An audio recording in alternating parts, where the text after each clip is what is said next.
আজকে আমি তোমাদেরকে দেখাবো কিভাবে লেখা থেকে ছবি তোলা থেকে সেটাকে ছবি লেখাটাকে কিভাবে আমি টাইপিংয়ের মতো করবো। যাবো গিয়ে সেখানে লিখবো গুগল ক্রোম ব্রাউজারে, দেখো আমি ওপেন করেই রেখেছি। এখানে আমরা লিখবো ড্রাইভ, PRIVE, ড্রাইভ। ড্রাইভ লিখে এন্টার মারলে এই সেকেন্ডে যে অপশানটা আসবে, কিন্তু এটা প্রথমেই আসার পর এখানে দেখো এরকম একটা ইন্টারফেস খুলবে। এখান থেকে গো টু ড্রাইভে যাওয়ার পরে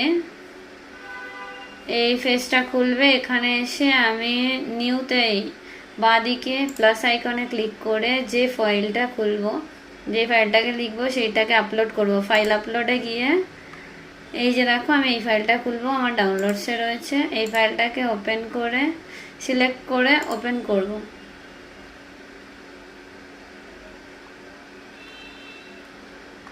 এসেছে ডকুমেন্টসটা আমার এইখানটায় এসেছে মাই ড্রাইভে। যদি কখনো খুঁজে না পাও তখন একটু চেক করে নেবে কোথায় ওটা আপলোড হলো। রাইট ক্লিক করে ওপেন উইথে গিয়ে এখানে পাশে গুগল ডক্স বললে এটা এই অপশানটা ক্লিক করলে দেখবে আমার ওই যে পেপারের ওপরে লেখাটা পুরো একদম টাইপিংয়ের মতো অটোমেটিক হয়ে যাবে।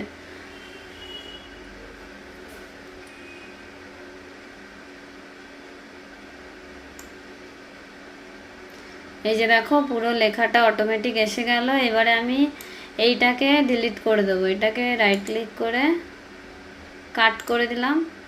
এবার এইটা আমি যদি এডিট করতে চাই, এইখান থেকে এডিট অপশানে ঢুকে এই লেখাগুলোকে আমি এডিটও করতে পারবো।